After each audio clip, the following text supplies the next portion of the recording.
Late at night, a little boy named Benny is drawing in his room until he feels a malevolent presence approaching. A monstrous shadow appears in the window, and he quickly hides under the covers, calling for his father. The father, Mason, tries to calm him down, saying there are no monsters, but the boy insists that something is coming for him. Suddenly, something grabs the boy and takes him away, while Mason hears his screams, helpless. We see Mason wandering aimlessly through a strange place, with no clarity on whether he was really there or if he was delusional. Then, he appears at Maya Sanchez's house, looking for a way to contact his deceased son. Sanchez explains that she knows of a tea that allows one to travel between the world of the living and the dead to see loved ones again. Mason tells her that his son has passed away and that shortly after, his wife Rebecca could not bear the loss and took her own life. He claims he would give anything to see his family again, and Sanchez admits she cannot guarantee what he will find on the other side. The woman explains that the tea acts differently on each person and warns him not to stray away, as he might get trapped in that world like a fly in a web. Sanchez finishes preparing the tea and hands it to him. Upon drinking the tea, Mason feels a strong wave course through his body, and in an instant, finds himself in an unknown world. He meets a girl who warns him not to be there.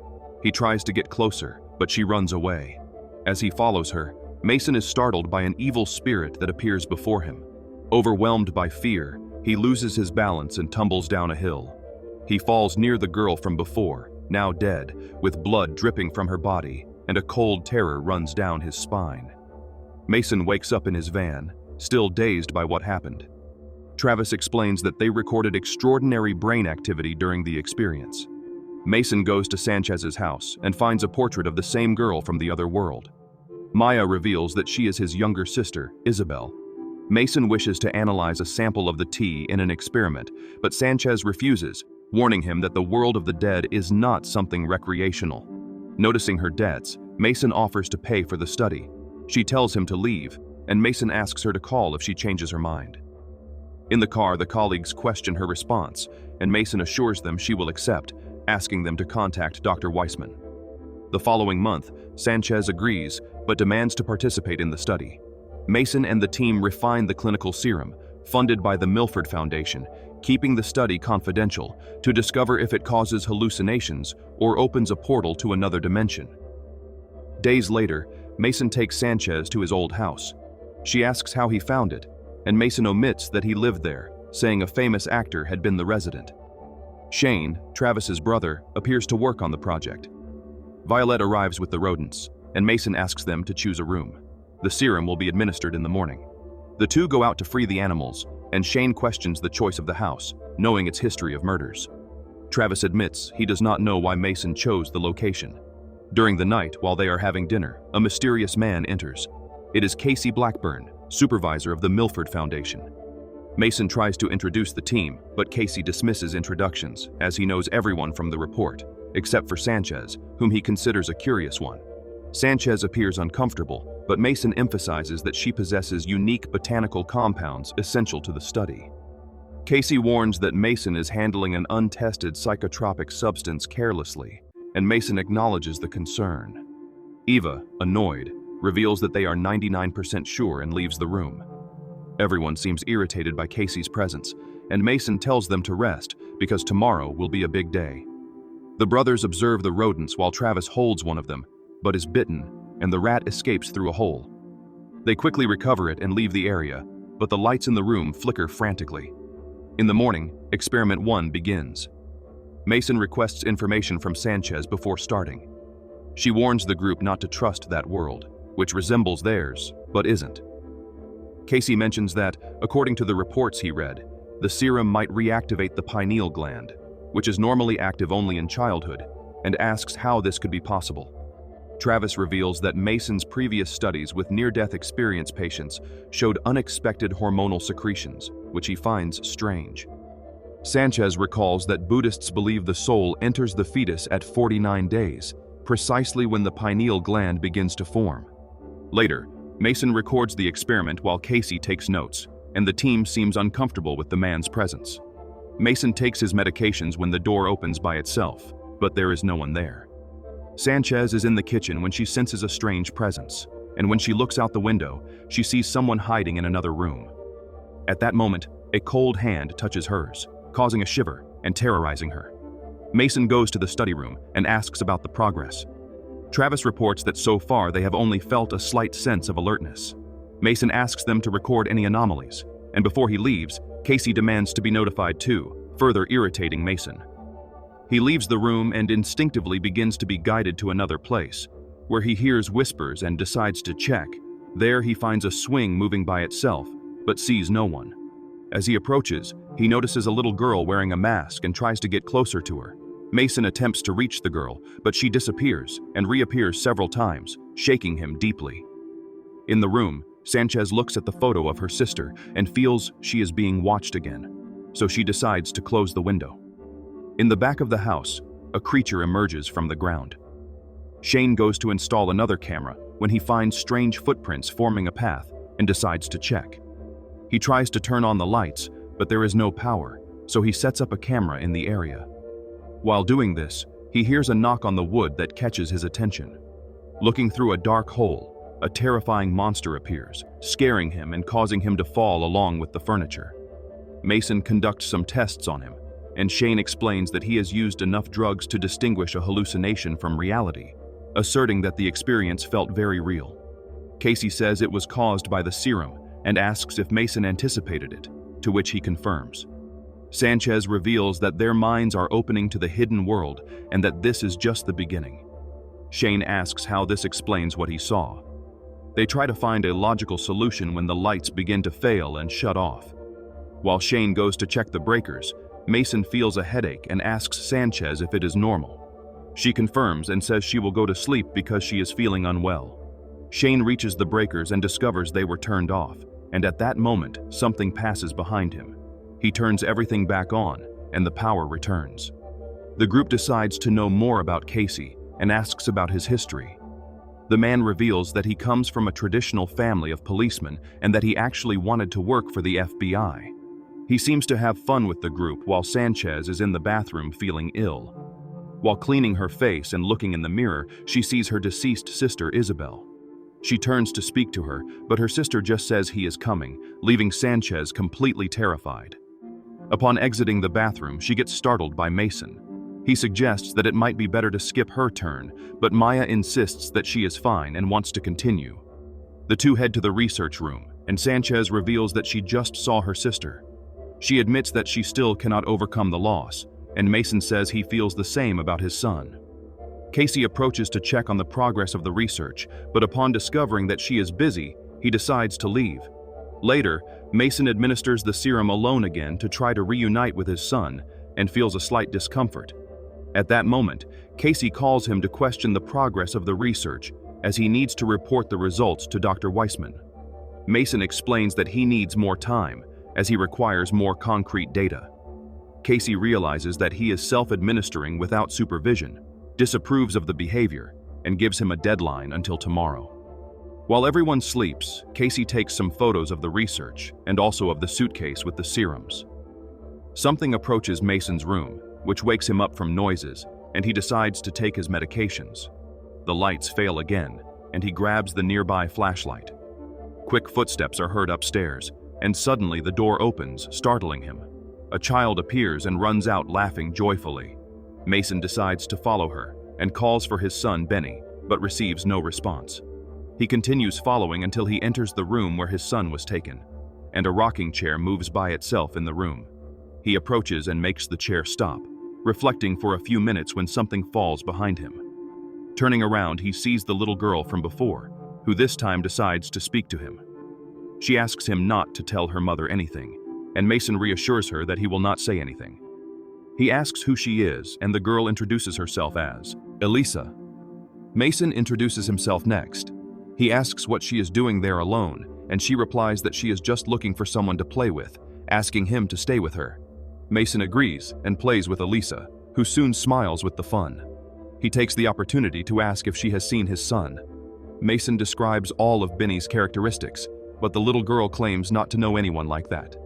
Mason insists, trying to find any clue. At that moment, Elisa changes her tone of voice and says she is sure because she knows Mason's son wouldn't dare step there, as he fears the man who laughs. Mason asks what she is talking about, and Elisa reveals that she is referring to a malevolent entity, the man who laughs, who appears when he is hungry and is already watching them. She explains that with so many people in the house, his hunger is endless. As she moves away, Elisa comments that she does not like the man who laughs. Mason asks what he will do, and Elisa replies that he will do the same as he did with the boy in the room. She moves away, and Mason tries to follow her, but cannot find her. Scared, Elisa hides and takes off the mask, revealing her burned face. The next day, Mason records day 2 and reveals that the patients have excellent tolerance for the serum. Casey, on his part, breaks into Mason's office and finds the 2 missing serums. Casey decides to report to the boss that Mason is not cooperating and is hindering his work. Upon checking the suitcase of serums, he notices that some are missing and finds them among Mason's belongings. Mason records the man who laughs and believes he appeared to Shane in the basement. The man says he cannot distinguish reality from hallucination, which seem more real every day. Mason is working in his office when a hand knocks on the door, and it is soon revealed to be his son. Mason has a brief conversation and tries to open the door, but the boy quickly leaves the place. Sanchez is sleeping when she hears her sister's voice saying she should not be there, as that place is dangerous. She gets out of bed to follow the girl and finds her in the back of the house. In the research room, Mason reports the advancements in the research, but Eva complains about the side effects. He asks if anyone wants to give up, but everyone agrees to continue. At that moment, Sanchez enters with new information and reveals that the serum works differently than the tea, as they are not just visiting the other side, but coexisting in the same plane. Violette is in her room searching for more information about Sanchez's new theory when she notices she is not alone and decides to investigate, but finds nothing. She returns to work in her room and notices that something is behind her. As she turns around, she finds a terrifying creature that reveals itself as the man who laughs and soon transforms into a kind of woman who devours her baby. Eva quickly flees the area and decides to tell the group. Travis still does not want to believe and assumes it could be shared psychosis. Mason asks them to conduct tests on her and compare them with Shane's. Travis agrees, and upon checking his computer, discovers that all the cameras are fogged up. Eva reveals that it was the same thing she saw in her room. They also notice that the magnetic field near the rodent room is very high. The group decides to run to check while the man who laughs is still in the area and ends up killing all the rodents. When they arrive, they are terrified by the scene. Mason moves away from the group as he is feeling unwell and ends up vomiting. Travis is enraged by the loss of the animals, and Casey appears at the scene, asking what is going on. He demands explanations and asks to check the cameras. The group leaves the place while the creature hides in the ceiling. They discover the entity in the footage, but Casey cannot see it and decides to end the experiment until they find out who killed the rats, as without the animals, there is no way to assess the danger of the serum. Travis accuses him of killing the rodents to end the research, and Casey tells him not to question him. He then says he will call Dr. Weissman and report what happened. Shane calls him a coward for running to warn about anything. Mason appears, asks Casey to turn off his cell phone, and grants him 24 hours to assess the situation. Casey confronts him, asking who he thinks he is. Mason replies that he is the man funded by Weissman for 10 years, and that Casey is just a pawn to ensure everything is safe. He asks who the doctor will listen to between the two of them, leaving Casey with no choice but to accept the deadline. Afterward, Casey talks to Violette privately and comments that Mason is taking more serum than the others, but she does not pay attention. Upon closing the refrigerator door, Violette sees a ghost and calls for the group. Sanchez arrives, and Casey thinks they are going crazy. The two ask how the spirit appeared there, and he says he has not talked to anyone in a long time. He tries to approach Violette, who recoils, but Sanchez assures that he will not harm her. The spirit questions how she knows, and when she tries to touch him, he becomes enraged. Sanchez insists and touches him again, provoking a scream of fury. Mason arrives, shoves the entity, and the cabinet glass explodes. He protects Violette, but Casey gets hurt and faints. Mason registers the report, stating that the experiment is moving quickly and that they had the first physical contact with the paranormal. At that moment, he sees his son Benny by the pool and the man who laughs emerging from a puddle of water. He tries to save the boy, but the entity takes him.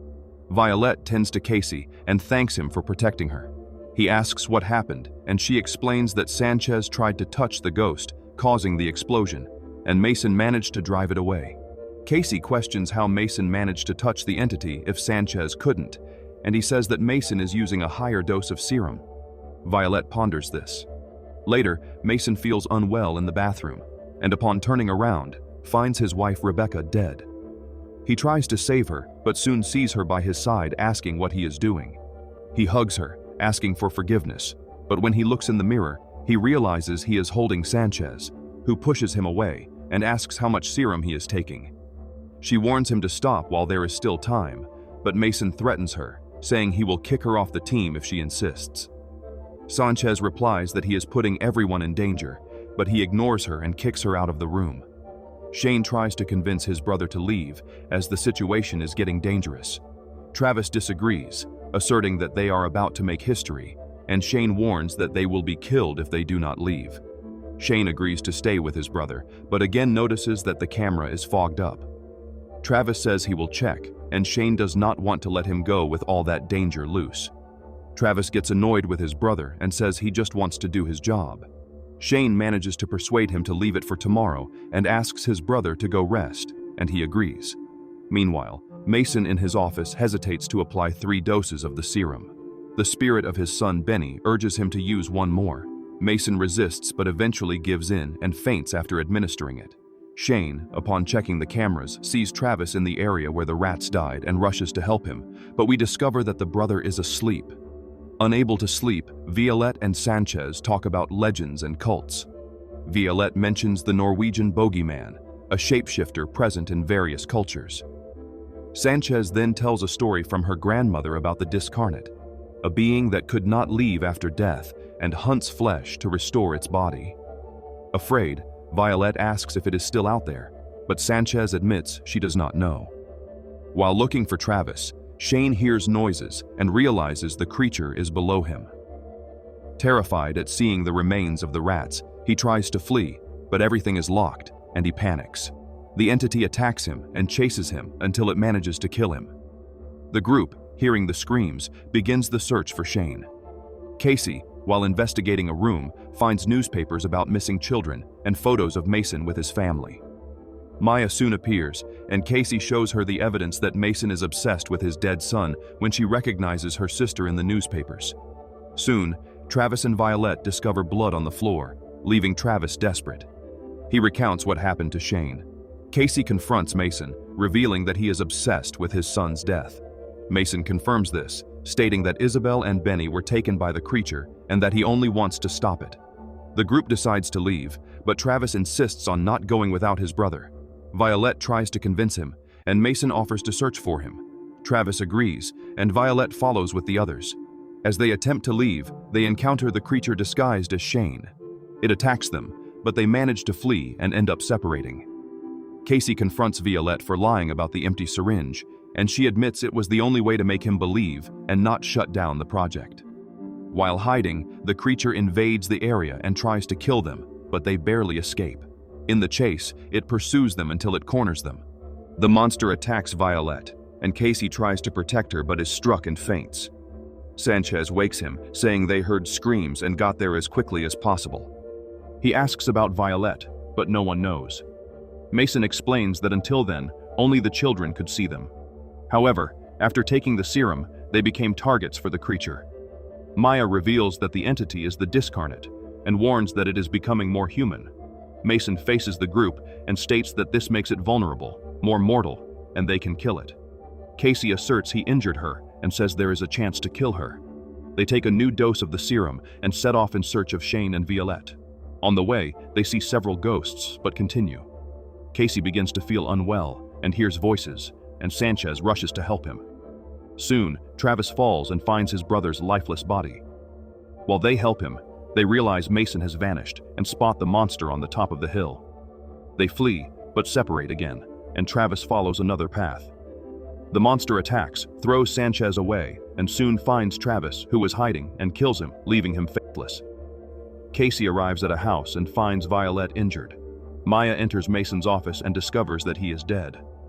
Mason appears to Casey and tells him that this is not Violette. Soon after, Sanchez appears and warns Casey that one of the two is the creature. Violette then reveals herself as the entity, transforming before them and pursuing them. She grabs Sanchez, and Casey tries to distract her but is attacked. Mason tries to help but is thrown away. His tool falls near Sanchez, and Mason urges her to kill the monster.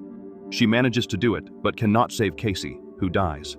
After dealing the final blow, Sanchez laments the loss of her colleagues and confronts Mason, asking why he didn't tell the truth. Mason responds that he cannot correct his mistakes, but at least they prevented the creature and asks her to leave. Sanchez questions whether that was the only creature, but realizes Mason is no longer there and discovers that it was the ghost of the man who was helping them. Alone, she understands that she has always been this way. In the end, we find out that she was right. There are many other creatures like the discarnate.